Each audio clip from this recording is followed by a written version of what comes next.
Yeah, my yoga teacher told me years and years and years ago. So I did my first prenatal training like 21, 22 years ago. And she said, yep, exactly what your mother said.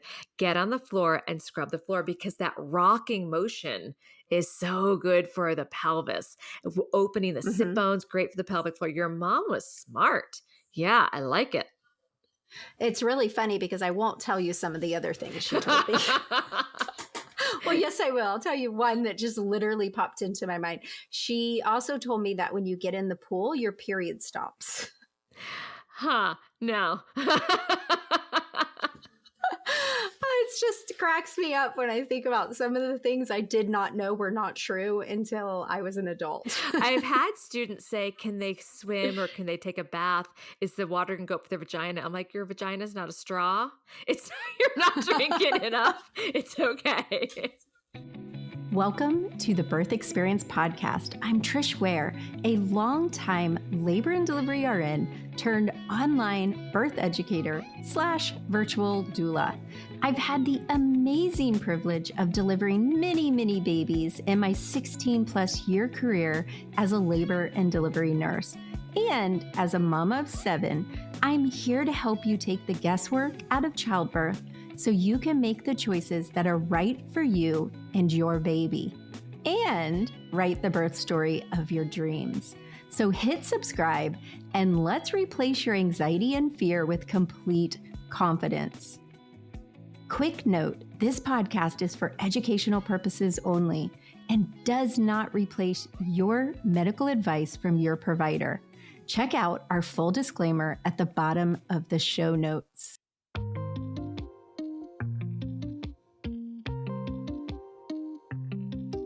Hello, mamas. I am so excited today. We have Deb on here, and I have had the pleasure of being on Deb's podcast before. And we met, oh my goodness, how did we meet? We met, I think it was a Mommy Mingles workshop. Well, there's 4 presenters and you and I were 2 of them. I don't even remember what that was. Maybe last spring, last summer? I know I'm blanking right now. I totally thought I knew, but apparently I don't. Anyway, Deb, tell us just a little bit about you. So I am the founder and director of the Prenatal Yoga Center. But before I embarked on that journey, I was a singer dancer since I was like 3. So for quite a while. And then I kind of fell into the world of yoga through a choreographer, through other performers. And then that just really changed the whole trajectory of my life. And then as I got more into yoga and specifically prenatal yoga, that led me into becoming a doula, mainly because I really wanted to bridge the gap between what I was doing in the yoga room and what was happening in births.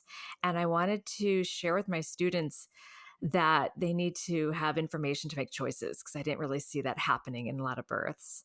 And then that led me into becoming a Lamaze teacher because why not just dive deeper into education? And then that led me into becoming a pelvic floor yoga teacher. And recently I've been doing a course with a physical therapist that is really heavily based on rehabbing pregnancy and postpartum. Oh, and during that whole time, I had 2 kids. So, so it's been quite a journey.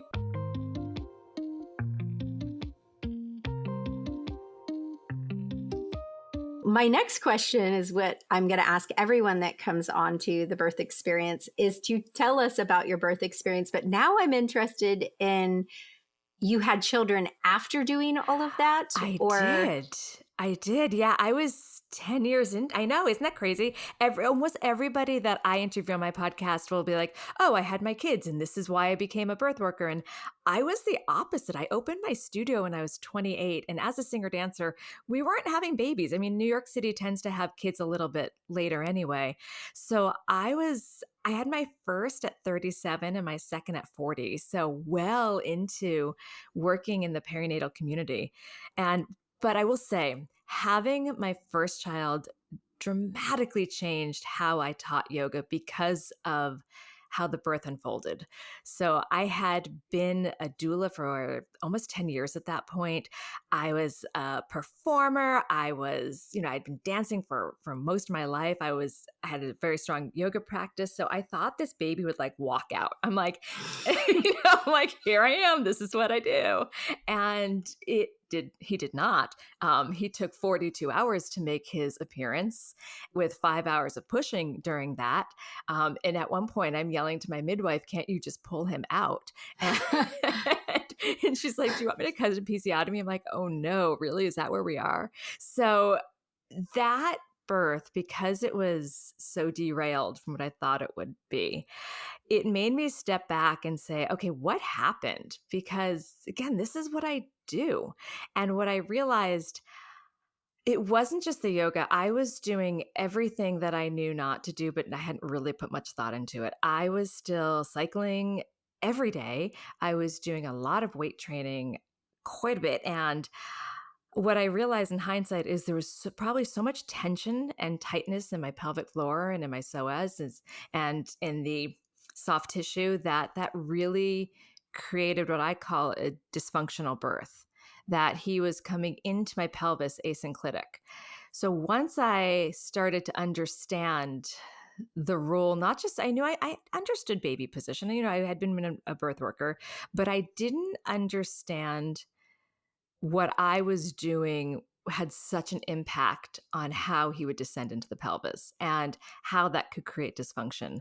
And so it really made me change the whole way I was teaching, because my goal then became, how can I help people have more functional births? Because after, I mean, you were in labor and delivery nurse, you know what happens after pushing for multiple hours. It can be really hard on the pelvic floor and the abs. And my pelvic floor is kind of a hot mess. So after a ton of rehab, I just didn't want anyone else to have to do that. It made entering parenthood really hard.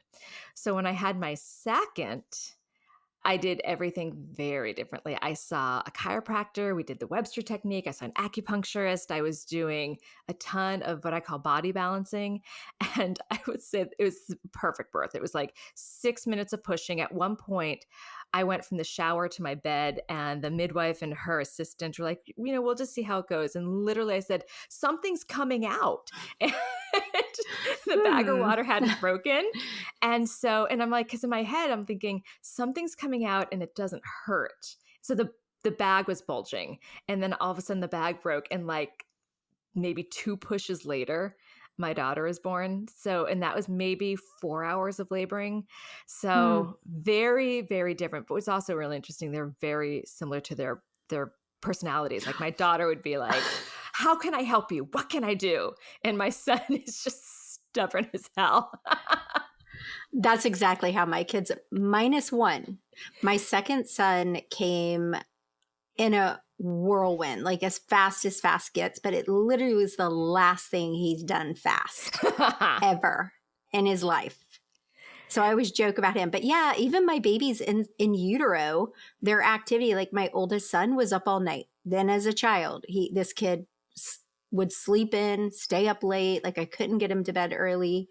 He's still a night owl. It's crazy, right? Yeah, their personalities were very much apparent at birth. Because like literally my daughter, if anything's wrong, she's like, how can I help you? What do you want me to do? And my son is like bouncing off the walls. Like this morning, he missed the bus even though he was ready 15 minutes early. I'm like, how? How did that happen? No, I love that. I always tell my students the same thing. Like, just like your pregnancy and your birth are very unique to that pregnancy and birth, each child is very unique. And you Absolutely. think you've got a handle on parenting, and then that new person comes that you learn a whole new aspect of parenting. Oh yeah. So crazy. Every time my husband and I are like, we've got this. And then something comes up like, we have no idea what we're doing, do we? We don't have this. No. Well, I'm so happy to talk about this. And like, it's so funny how you go into something thinking like you're going to talk in one direction. And then I'm listening to you, and I'm so fascinated by movement and what you do during pregnancy. In fact, like one of my most popular classes, one of the points that I make, like my top tips, is what you do during pregnancy directly affects your delivery. And I don't think people tend to put that connection. What they think of is what I do during birth affects my birth, Mm. but positioning and movement and nutrition and all of these things, like I know people get sick of me because they'll ask me, what can I do to prevent tearing? And my number one thing is always nutrition and movement. Hmm. Even though you can't 100% prevent tearing. So I then try to get them to release that fear about proper positioning and things that you do to prepare for birth.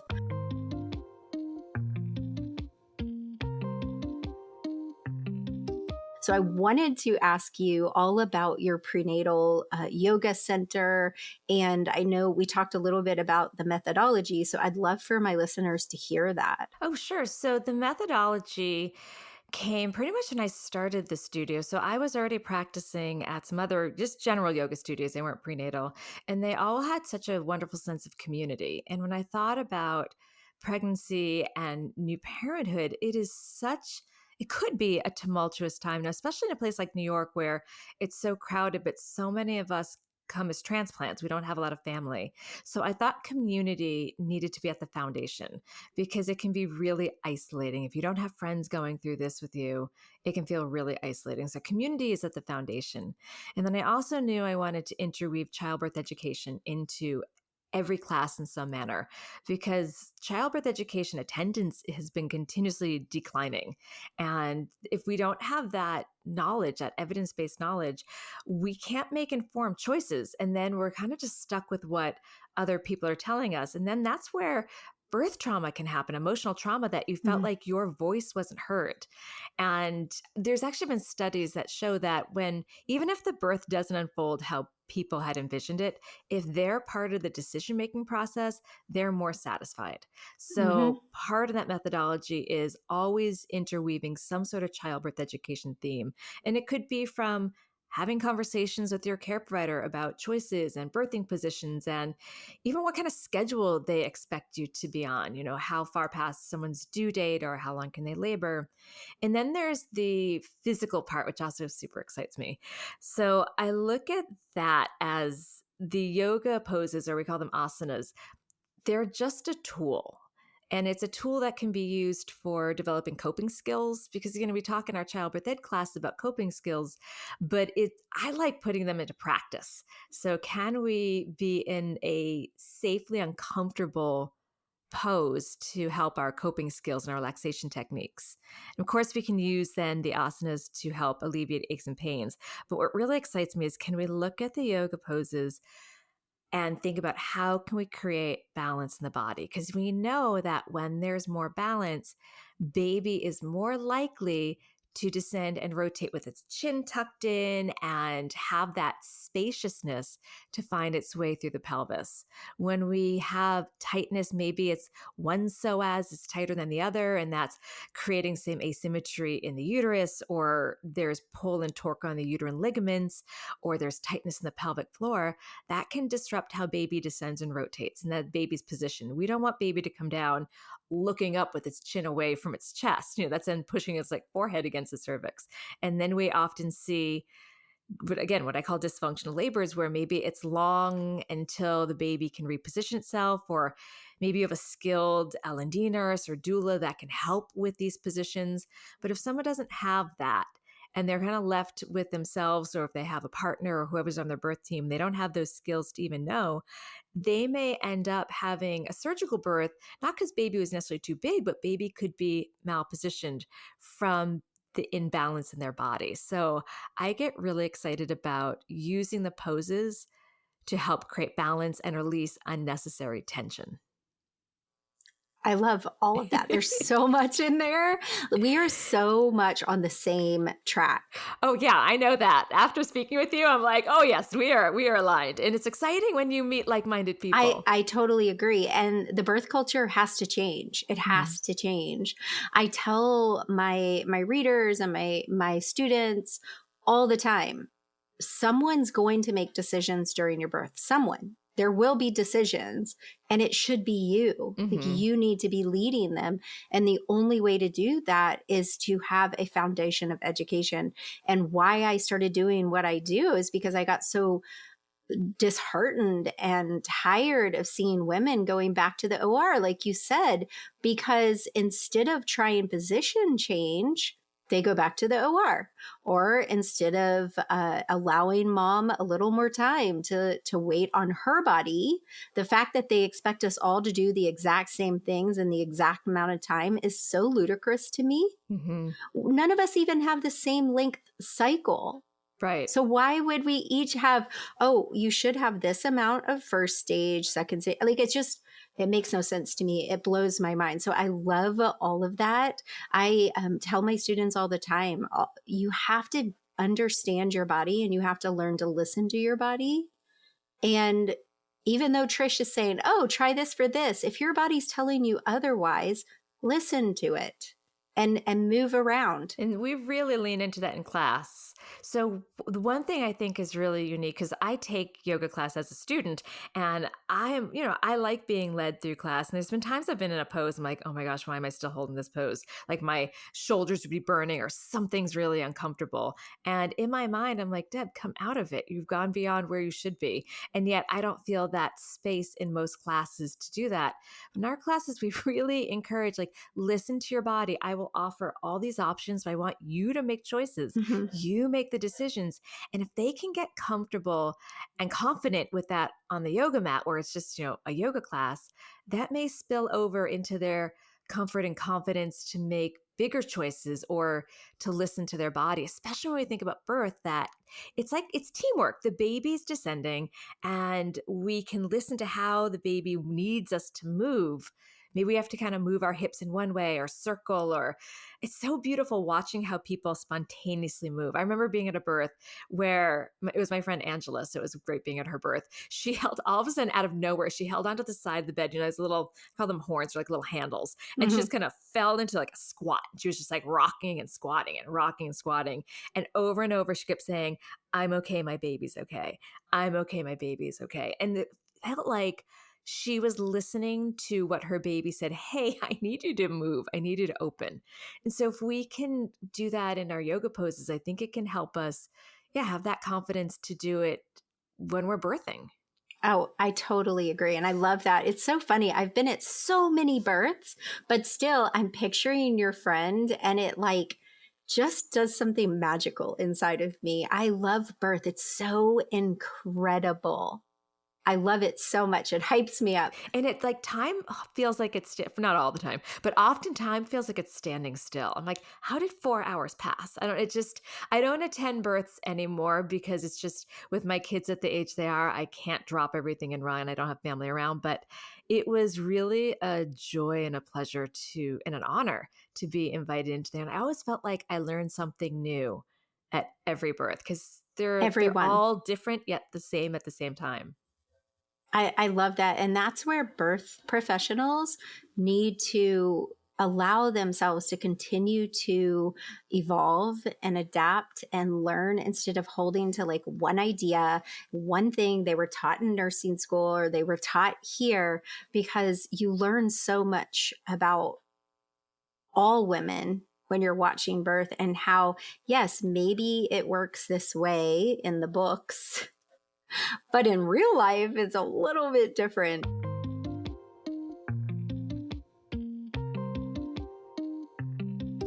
Let's move on a little bit because I did have a question when you were talking about your studio. I would love to know how COVID has affected that and what you've done to adapt to that. Well, New York City got hit very early, very quickly, and closed down. So I remember leaving my studio March 13th. It was a Friday. And we're like, we reached out to the other teachers, like, we're going to be closed for a couple weeks. We'll see how it goes. And we didn't open, we didn't have permission to open. So it was March 2020. We didn't have permission to even consider opening until end of May 2021. And then to open the doors, we had to pass, not an exam, they had to come in and look around and make sure we had everything how we need an inspection. So I think we didn't actually open until June of 2021. So we immediately went online. So one thing, we watch a lot of we listen to a lot of NPR in my house. So I had gotten a sense from what was happening in January in China. I'm like, ooh, something's bad coming. So we started to do a hybrid at the beginning of March where I was teaching through Zoom, thank God for Zoom, to people at home who didn't feel comfortable coming into the space, and then some people in the space. So on March 13th, when it was our last time, I just immediately put everything on Zoom. I already had the integration, and we already were using this system called Mind Body. So we switched over very quickly, like literally the next day. So we moved everything online, and it was challenging. I had to lay off like 75% of my staff. I ended up teaching a ton because I still had to pay rent in New York City. I didn't lose I didn't close the studio. So I still had to make money. And so I end up teaching a ton, but something really interesting, we decided to do what we call re-releases. So we had a morning class every single day. And then if someone couldn't come to that, we would re-release that class 2 other times. So we got 3 classes out of one live class. Oh, that's And we great. still are doing that because people still sign up for the re-release. And it's become a way of expanding our community now that everything's online. So we eventually reopened, still slowly. We didn't, jump back because most of, from 2020 to when we reopened, all of our people gave birth. It wasn't like a regular studio where they're like, great, you're open, we'll come back. Our whole Mm. clientele moved on. So it was, it had been a challenge. But we're climbing back out. And I think with New York dropping mask mandates in New York City, we also have to have everyone has to be vaccinated in any sort of fitness center, and our yoga studio is considered a fitness center. So I think things are loosening up a little bit, but it was a tough couple of years, and especially with my kids at home while I was trying to teach in the basement, it was not good. Yes, I can completely relate to that because I obviously work at home. And I was just telling someone the other day how when I was recording an IGTV video one time, and I forget the topic, but it was kind of funny what happened because it fit with so I'm teaching and I'm I've got my lights on, super smile, talking, and my son comes in and I'm looking at him like, and then I was like, Grayson, mommy is teaching. And he was like, why? And I was like, because I have to make money. Yeah. And I was like, you need to go out. I told you to stay out. So he goes out. Fast forward, I did all my editing. I accidentally posted it with that in it. I'm back over. It was mortifying. I was so embarrassed. I was like, hashtag real life. Yeah. But one of my good friends posted or commented, I didn't see it for a while because I don't go back and watch them. And she commented something and I was like, what is she talking about? She's lost it. And then all of a sudden the pieces fell together and I saw myself like being stern with Grayson and I was like, oh my God. I went back and I was so mortified. So from then on out, I was very cautious that the kids did not come in and or I edited. But I also think like for all of us who especially me, because I'm really more in an online space, I think our people are now so used to online options. And I think we all kind of like them I too. So, do. There yeah. is something nice about, I finished teaching, I'm home. Like today, there was a huge ice storm here. I live in New Jersey, my studio's in the city, and I couldn't make it into the city. And so it's something nice about being like, I could just do this at home. So I like the Mm, online space. I use the online space as a consumer quite a bit. me too. I like that I'm able to reach people well beyond where I could. And it's also nice just to have the diversity of people from all over. We do a teacher training that had always been in person, but we had to switch that online. And it's amazing that we've had, I think, 15 different countries represented now in our teacher trainings, where that wouldn't have been possible before Mm-mm. because they have to come to New York for 2 long weekends. It's expensive to do that. So the fact that we can do it online, I just love that then this work is brought into all those different communities and that the yoga that we do online can reach more communities than just around my area. Because I really believe that it can be of support to people. So I like being online. I don't think we're gonna keep our in-person studio and in-person classes, but we're gonna keep this online community because I just love how it's expanded things. No, I agree. And I think that it gives, especially, we are working with mamas who are busy. And like you said, they're at work all day or they're doing whatever, they've got their babies on their hips or what have you. So this eliminates them having to get ready, get in the car, do the travel, get to the place, and then back again. So it allows, I would say that it's opened up a door for some women that might not have had the opportunity to do Absolutely. it. Absolutely. I mean, even at So one point, we had somebody who had come to in person for her first child, and she lives in Queens, and she said, "I would never be able to come as much as I do." She's like, "I got to the studio once a week, but then once we were online, she was coming 3, 4 times a week." So that was yeah, exciting. I think I think it's really it's changed us in some ways that are good and opened up things for us that are good. But at the same time, and just why I've been so focused on community myself this year, like this 2022 for labor nurse mama is all about community. And I think for us, and I had my last at 42. I don't know if I told you that before, but my first I had very young. And when my older kids were all young, I learned a lot about being a mama by the women who are around me at the library for story hour, or, if I was at the park, which these moms that we are nurturing don't get to do that. Like some of them have never been to a mom's group in person with their babies. Yeah. And that, like, some of my students are having their second baby.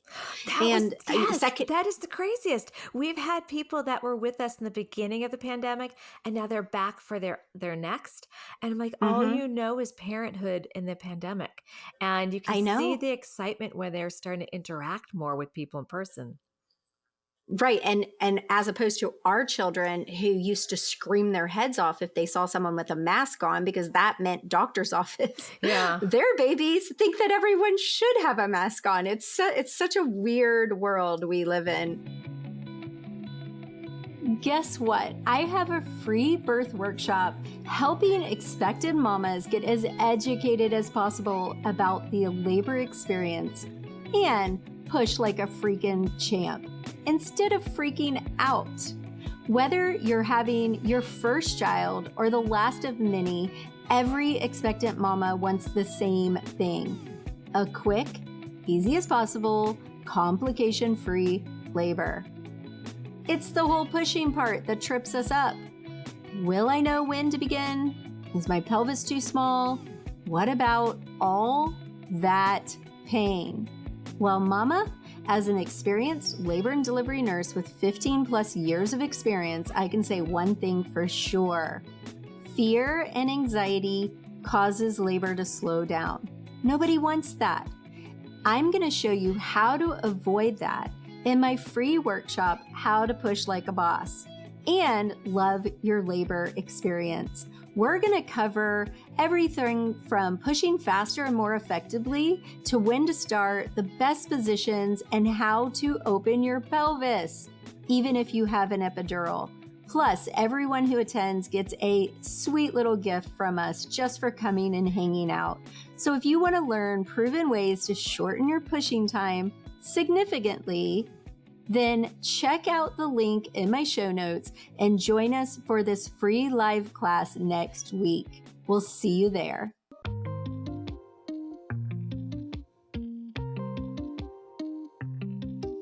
Another thing I really wanted to talk to you about was, okay, so I have always been fascinated by yoga, but for me, like I'm not very athletic, I'm not very coordinated. And when I think of women who do yoga, I think of these women who have it all together, who are in shape, really laid back. Unlike me, I'm super type A. And like they are, just got it together. Okay, well, that's So, marketing. well, that's what I wanted to ask you. What would you tell moms like me that are like, I could never do that. Like I'm not coordinated enough and where do I start?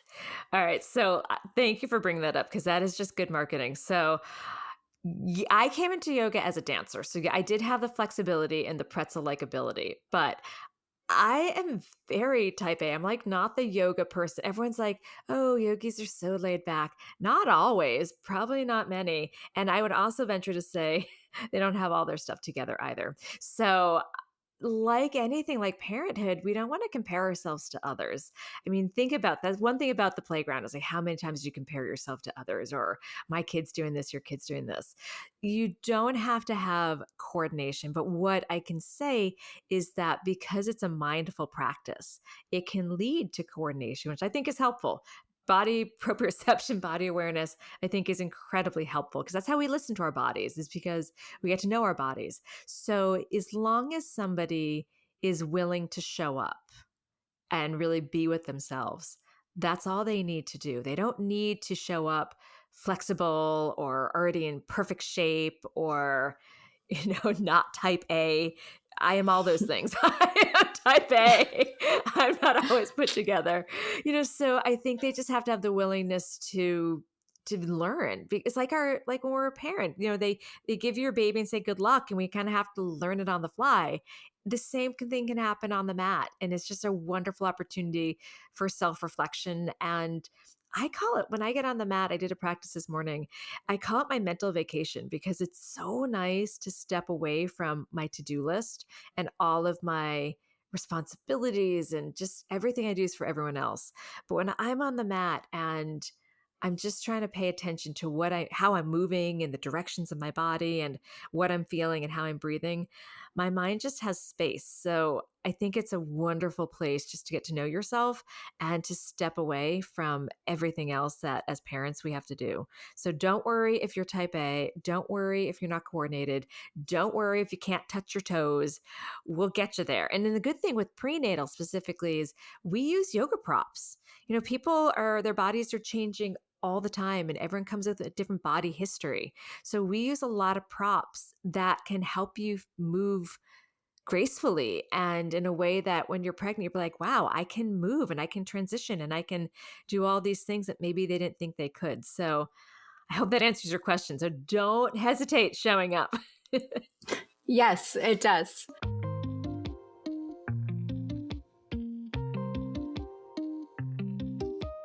So, what would you tell one of the mamas who are listening that are thinking about doing like one of your online classes? Do you have a specific one for them to start with, or does it more depend on what stage of pregnancy they're in? Are they all mingled? They're all mingled. So when I Okay. created, so for the good or the bad, this whole entire program is from my brain. And I I kind of leveled the playing field by using yoga props. So I started, it's so funny that I literally started. So I opened the studio at 28, but I had opened a teeny space before and I was about 27.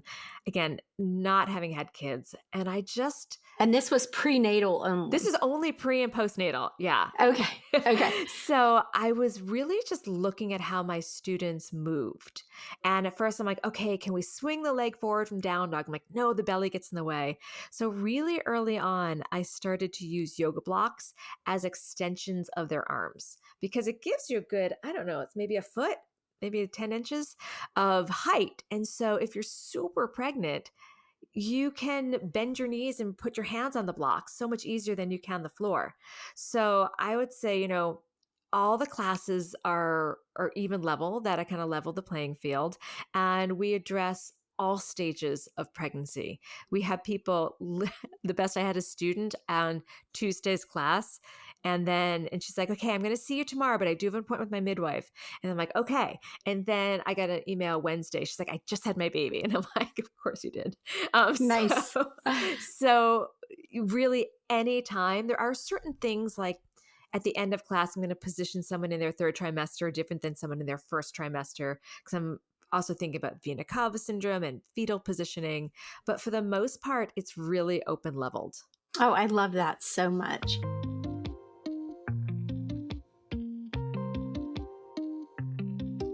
So it's so funny. I had these points that I was going to follow to talk to you, and just our conversation led me elsewhere.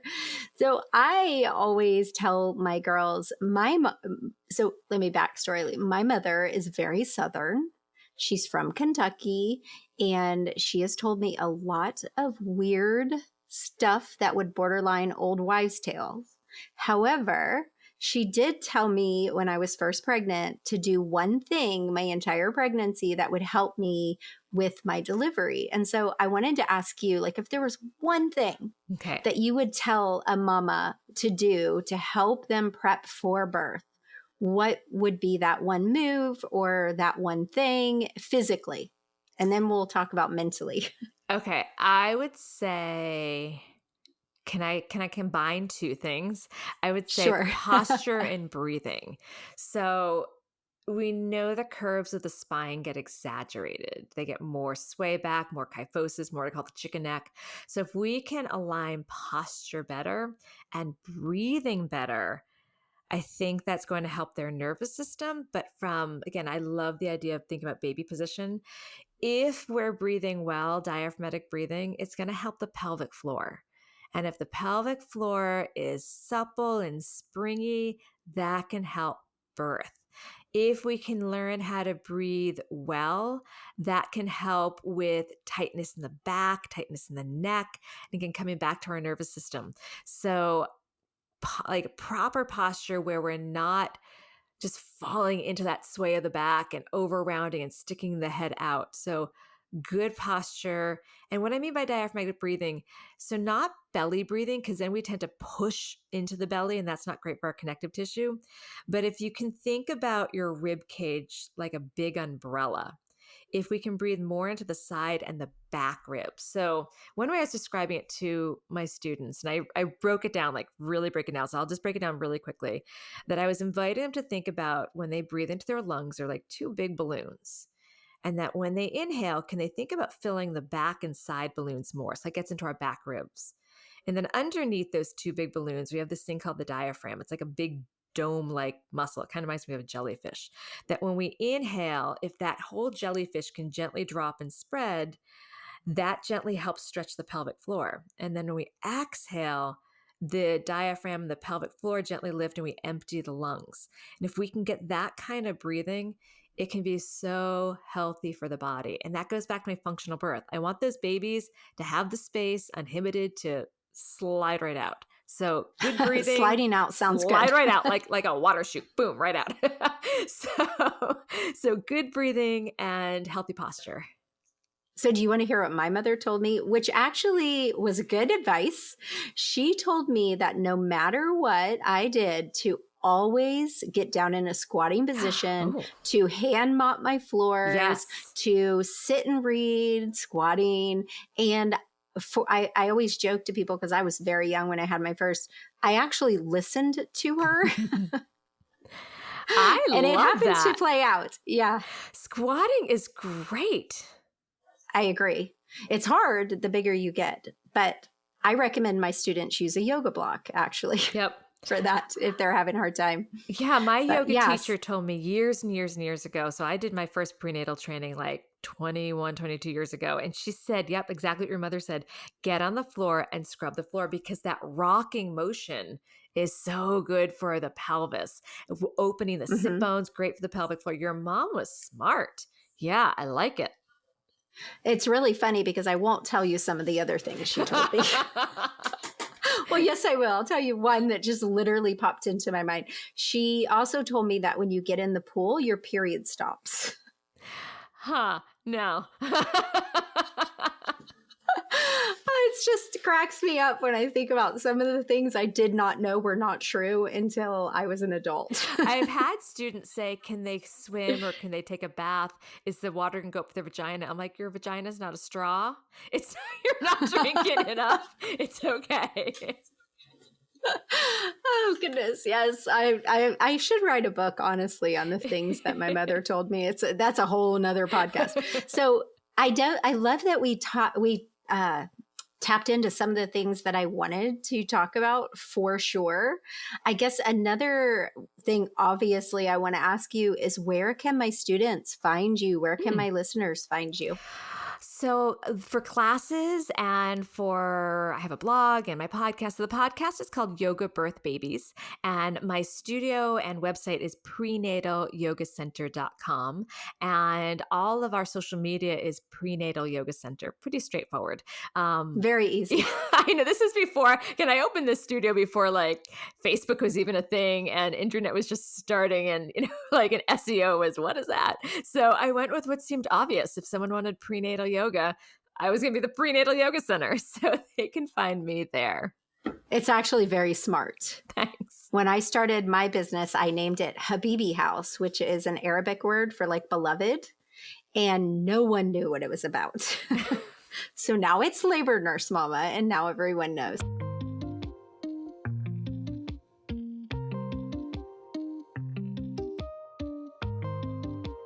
So my other question, I've got so many things rattling around in my brain. I can't wait because you're coming into my private community for my mamas. I'm so Calm excited. Mama Society.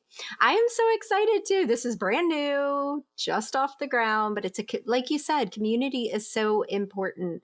So we've created this platform for these moms to come in and learn.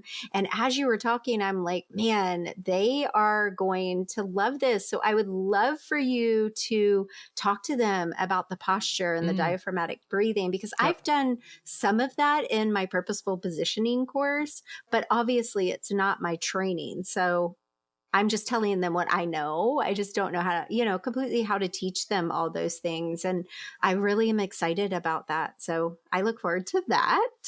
And the last thing that I want to ask you, I have two questions for you. One is, what would you say is your superpower? Oh, goodness.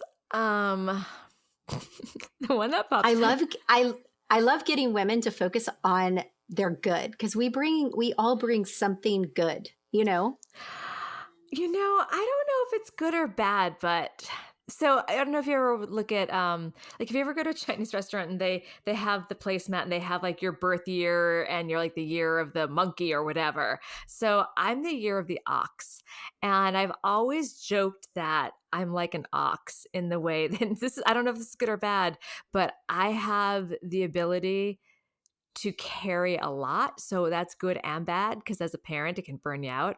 But I feel like that has been my superpower in being able to be a parent and a business owner and a partner and a mother. So I don't know if it's a superpower or my weakness, but I'm very capable of really containing a lot. I think that would be it. I can't think of anything else that pops to my mind. Well, when you said ox, I also thought of the word steadfast as well. But I think that all of us, our superpower or our gifting can also be our curses if we aren't wise in how we use them and having boundaries. Yeah, no. I've definitely gotten better with boundaries. And I have to say this, maybe this is with age, but I've started to care a little bit less about what others think of me. Of course, I'll get hurt if someone's like, oh, I don't like you. But in the bigger picture, it's like I've embraced a little bit more of like, this is me. Like, I've been listening and doing musical theater for years. I sing and dance around my house all the time. I'm a little bit kooky. Okay. Like, like I've embraced a little bit more of this is who I am, and it's working for me. I love that.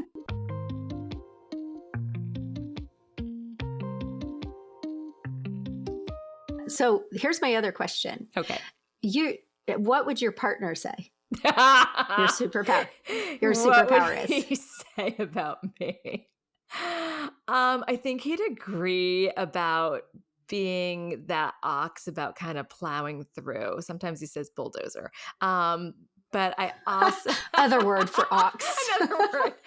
But I also think he'd agree on the joyful kookiness because I know I see him smile when like I'm literally dancing around the kitchen pretty much all the time. And sometimes there's not even music playing, it's in my head. And so I think he enjoys that playfulness. Oh, I love that. And I love that for your children because I think a lot of times we can get so bogged down in the things we're thinking about and the life. And I'm the same. I'm a mom, I'm a wife, and I'm a business owner. And that can be overwhelming because your work never ends. Never. And I think it's so good because, especially for me to hear that, you're the second one of my guests who said sort of the same thing. And it's just a reminder to me that I need to have fun and not be so serious sometimes. No, I hear So you. I can very much get into that tunnel vision of work, but yeah, I throw on a little Pandora and I'm just singing and having a really good time. So I've only been married. We've not quite been married for 2 years. So I'm not quite at the point where I feel really confident in dancing and singing.